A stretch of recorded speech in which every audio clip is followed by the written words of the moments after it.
welcome everyone. Welcome to Leading with Glory. My name is Glory Divine, and it is my utmost pleasure to have you here today. You know, this is a place where young leaders are made and are transformed to become leaders that God can trust and that men will want to follow. So let's dive right in.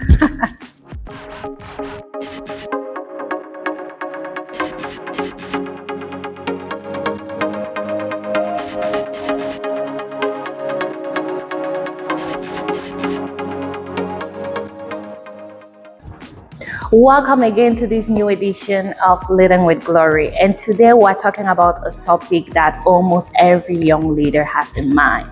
What is my leadership style? This is a question that I often hear, that is often posted on social media, and there is really not a right and wrong answer to it.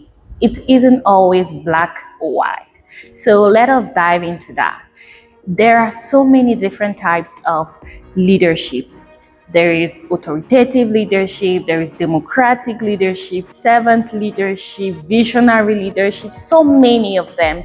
But there is really not a one-size-fits-all type of leadership. I will say your style of leadership really depends on you, your personality, and also the team you are trying to manage, what you are trying to build.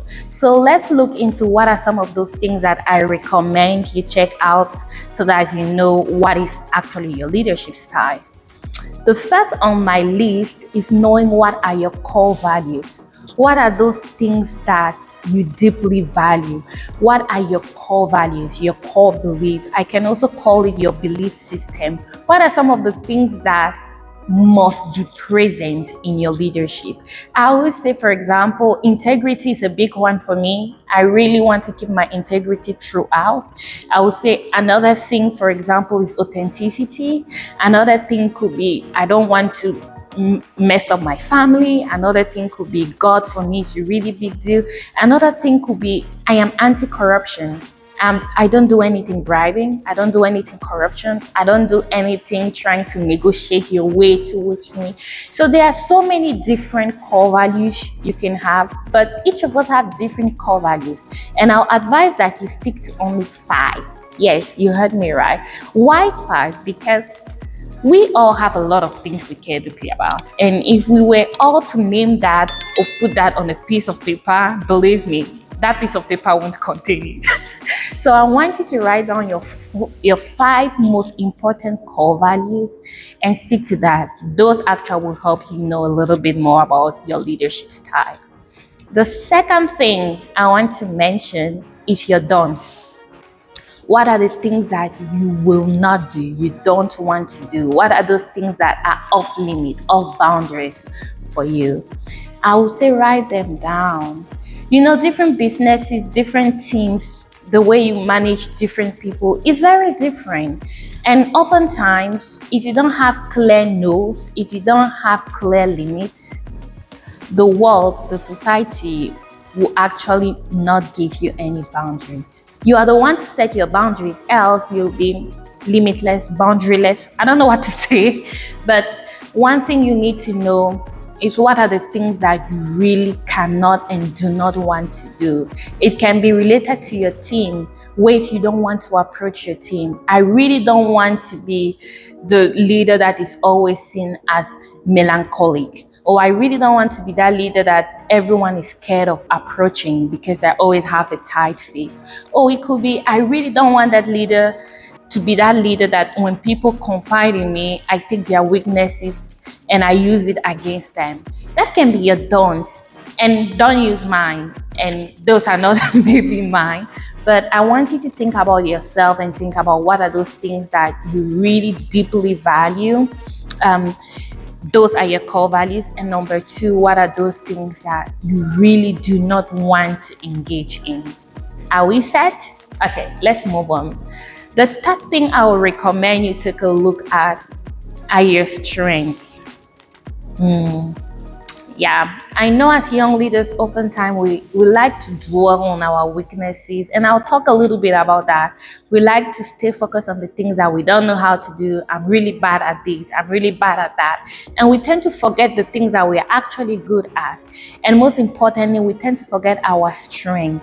Remember, a strength may not always be something you are really perfect at the moment. A strength can be potential that you know is something you easily do. You don't have to put in so much effort. Yes, you are not yet the best at it because every potential can actually be pruned and can be grown into becoming the best of itself. But you know you have that thing that you can easily do. That's one of your strengths.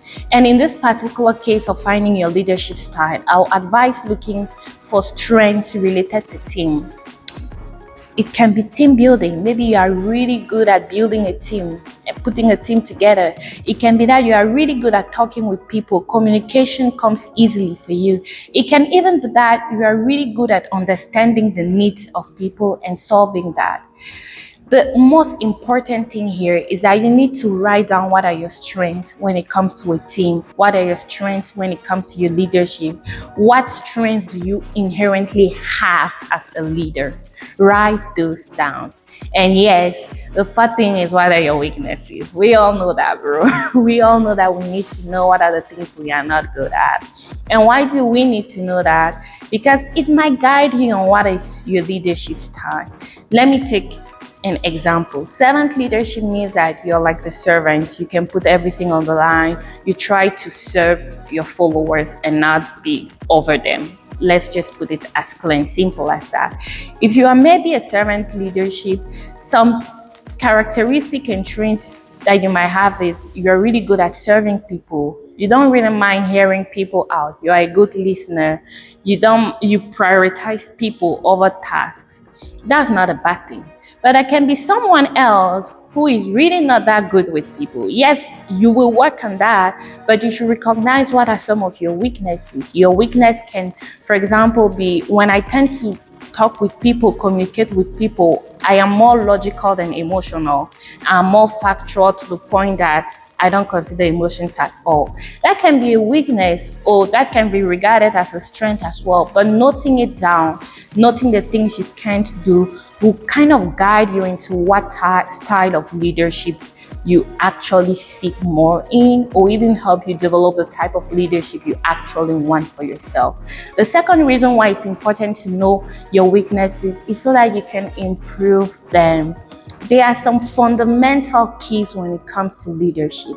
Being able to communicate is one of them. You cannot be a leader and not being able to communicate, because as a leader, you need to communicate your dream, you need to communicate your vision, you need to communicate your plan, you need to communicate your strategy, you need to listen to others, take their input and transform it and apply it and communicate with them how you use what they told you to better the organization, to better the project or whatever. Communication is so important that you cannot be a leader without knowing how to communicate. So if from day one you realize that communication is a weakness for you, it's a good thing to realize that, because you can actually improve and work to make your communication skills better. What is another very fundamental one? You need to be able to lead. You need to be able to influence. That can be influencing by actions, that can be influencing by words, that can be influencing by the results you perform. But a very important thing is to learn the skills of influence. The skill of influence. You need to know how to influence people. So if from day one, or if today you realize that, oh, I'm really, really bad at influencing people, and I'm really, really bad at helping people understand what I'm trying to do, or have a positive influence on people rather than a negative one, then maybe it's a chance for you to actually work on that skill. So I was saying learning your weaknesses is a really, really important thing. The fifth thing on my list is to ask yourself this question: what type of leader will I want to be? That will determine also what your leadership style end up being. Because remember, there is not a one size fits all. Most of the time it's hybrid. You take a little bit from here, a little bit from there, and you mix it together to form your own leadership style that is specific and unique to you, and that works for you and your team. So asking yourself the question, what type of leader do I actually want to be, might actually help you in terms of writing down what are those things I should attain to, what is my vision board when it comes to becoming the leader I want to become. An example could be, I really want to be that leader that is approachable, and is not only approachable, that actually listens to people and take into consideration their feedback. That can be a trait of leadership that you really, really want. Write it down, write it in a notebook, write it somewhere so that you can look at it. It can be like a vision statement, like a board for you. You can also look at other people, other visionaries, other leaders that you really, really admire, and look at what intrinsic trait or what trait have they developed that you really like and would like to see in your own leadership style. So that was the fifth one. And now, if after writing down your strengths, your weaknesses, your core values, your don'ts, the things that are off limit for you, and after thinking about what type of leader you really want to become, and so far you still don't have any clue about what type of leader you are, or what should be your leadership style, or what maybe it is, then my last advice to you will be to take a leadership style test assessment. It's free online, it's free everywhere, and I believe I'll have one or two of those quizzes in the description. Take a test, look at what they say, read it. But this is my disclaimer. My disclaimer is, don't believe 100% of what they say, and be free to have hybrids. Yes, these results, these assessments are based on data and are based on facts and are based on psychology and science and a lot of these really, really wonderful things.